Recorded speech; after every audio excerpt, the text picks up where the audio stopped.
इसीलिए हम सब लोग यहाँ पर आए हुए हैं। यहाँ से हम कूच करेंगे महाराष्ट्र, उद्धव ठाकरे के घर में घुस के वहाँ पर धरना प्रदर्शन करेंगे। रोक सको तो रोक लो, डरने वाले नहीं है। पत्रकारों के ऊपर कोई भी आँच पसंद नहीं करेंगे हम लोग। अगर उनको आँच आएगी हम लोग उनके साथ में खड़े होंगे।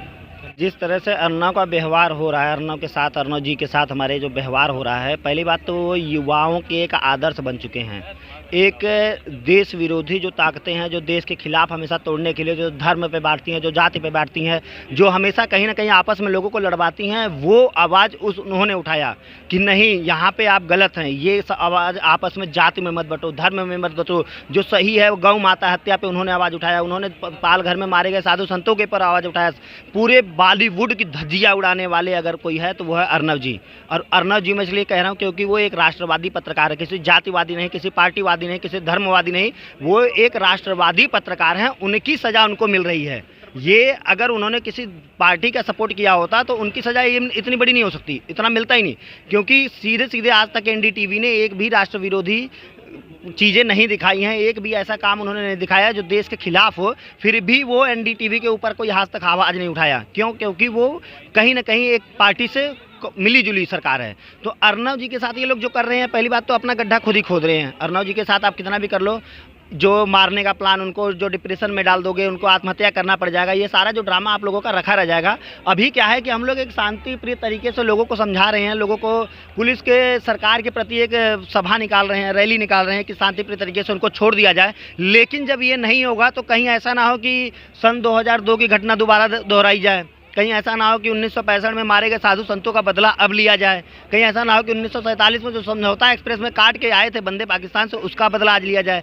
तो ये एक धीरे धीरे बहुत बड़ा आंदोलन भी बन सकता है। जो आज सरकारें सोई हुई हैं, चाहे वो महाराष्ट्र की सरकार हो, चाहे वो केंद्र में बीजेपी की सरकार हो, मुझे समझ में नहीं आता है कि अगर एक बंदा उसका खिलाफ देश विरोधी नारे लगाए जा रहे हैं तो उसको आप कहते हो कि अभिव्यक्ति की आज़ादी है। उसको आज़ादी एक पत्रकार को किस लिए नहीं है? क्या उन्होंने सोनिया गांधी जी का नाम एंटोनियो माइनो बोला इसलिए नहीं है?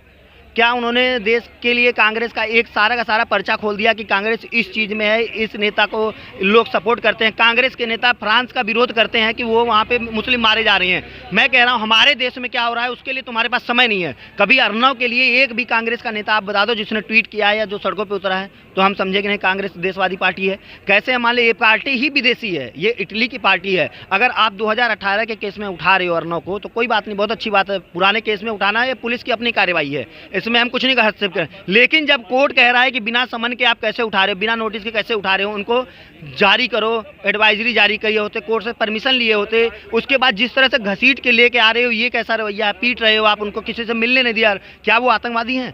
एक कसाब आया था तो उसके लिए कांग्रेस का वकील खड़ा था उसकी दलीलें पेश करने के लिए। सोचने वाले, कितने शर्म की बात है कि फ्रांस का विपक्ष क्या कहता है कि वहाँ के जितने भी मस्जिदें हैं कुरान पे रोक लगा दो। ये वहाँ का विपक्ष है। सरकार तो जो एक्शन ले रही है, विपक्ष भी वही एक्शन है। और यहाँ पे विपक्ष क्या कह रही है कि कसाब को वकील दे रही है। तो ये जो इनका जब तक सोच नहीं बदलेगा, इनका शासन नहीं बदलेगा, तब तक कुछ नहीं होगा। अर्नव के लिए क्या कर सकते हैं? 10 दिन और जेल में रखेंगे। जो टीआरपी का उसका 16% था, जिस दिन वो आएगा उस दिन वो 36% से भी ज़्यादा टीआरपी हो जाएगी। तो उसका कुछ नहीं हो रहा है। लेकिन कहीं ना कहीं आपके लिए देश जागरूक हो रहा है कि तुम किस चीज़ में हो, तुम्हारा एजेंडा क्या है, क्या चाहते हो अर्नव के साथ।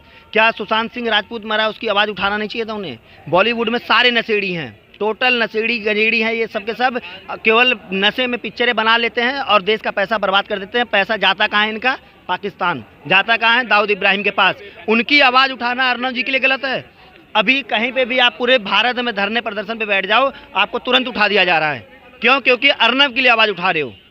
आपको तुरंत उठा दिया क्यों? क्योंकि आप मंदिर के लिए आवाज़ उठा रहे हो, धर्म के लिए आवाज़ उठा रहे हो। ये गलत है, यहाँ पे ऐसा नहीं करना, ये धर्म दंगा हो जाएगा, आप अहिंसावादी हो। लेकिन अगर वही कोई मुस्लिम समुदाय वहाँ पे बैठ जाता है तो उनको टेंट लगा के दे दिया जाएगा, उनके लिए खाना भेज दिया जाएगा कि ये लो, आप तो हमारे यहाँ अल्पसंख्यक हो, आपको तो यहाँ पे छूट मिलनी चाहिए। तो ये जो नारा है इन लोगों का, इसको चेंज करना है। ये संविधान चेंज करने की ज़रूरत है। 1947 में संविधान 1952 में लिखा गया तो उस समय देश की स्थिति अलग थी। उस समय गाड़ी नहीं था, उस समय मोबाइल नहीं था, उस समय लोगों के पास बहुत सारी चीज़ें नहीं थी। लेकिन अब चेंज हो गया है। तो इस संविधान को बदलो।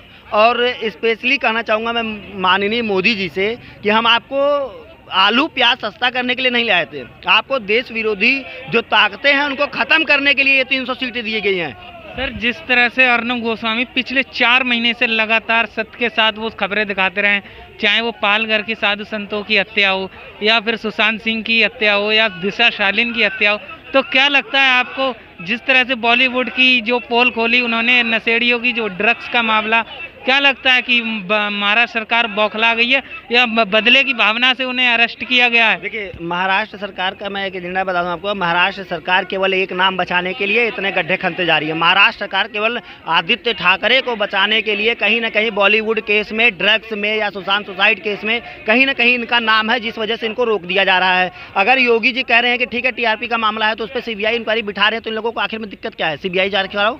आप ही लोग तो पहले कह रहे थे कि नहीं, टीआरपी घोटाले में रिपब्लिक भारत का नाम है, तो जब नाम है तो सीबीआई जांच होने, तो दूध का दूध पानी का पानी हो जाएगा। और अगर ये लोग एक नाम को बचाने के लिए पूरे महाराष्ट्र को जला सकते हैं, तो सोचो जब ये केंद्र में बैठेंगे तो ये क्या से क्या कर देंगे, ये पूरा देश जला देंगे, क्योंकि ये अल्पसंख्यक लोगों को अपना रिश्तेदार, अपना दामाद मानते हैं। मुझे समझ में नहीं आ रहा है कि अगर तुम्हें अल्पसंख्यक लोगों से इतना ही डर है तो फिर हर राज्य का, हर जिला का काउंटिंग करो आप। हर जगह जो जहाँ पे मुस्लिम अल्पसंख्यक है वहाँ पे उनको वो फैसिलिटी दो, जहाँ पे हिंदू अल्पसंख्यक है वहाँ पे वो। धीरे धीरे हम 9 राज्य में ख़त्म हो गए हैं। हमारी संख्या 9 राज्यों में इस समय अल्पसंख्यक वाली है, जहाँ पे 14% है, 10% है, लेकिन सरकार सो रही है, जाग नहीं रही है। तो अर्नब के एक अर्नब पे आपने बंद कर दिए हैं जेल में, लेकिन आज लाखों अर्नब रोडों पे हैं, करोड़ों अर्नब रोडों पे हैं। आप हमारी प्रतीक्षा ले रहे हो, हम ज़्यादा 2 दिन, 3 दिन, 4 दिन ऐसे प्रदर्शन करेंगे, उठ के चले जाएंगे, लेकिन एक समय वो भी आएगा जब यहाँ पे उग्र आंदोलन होगा।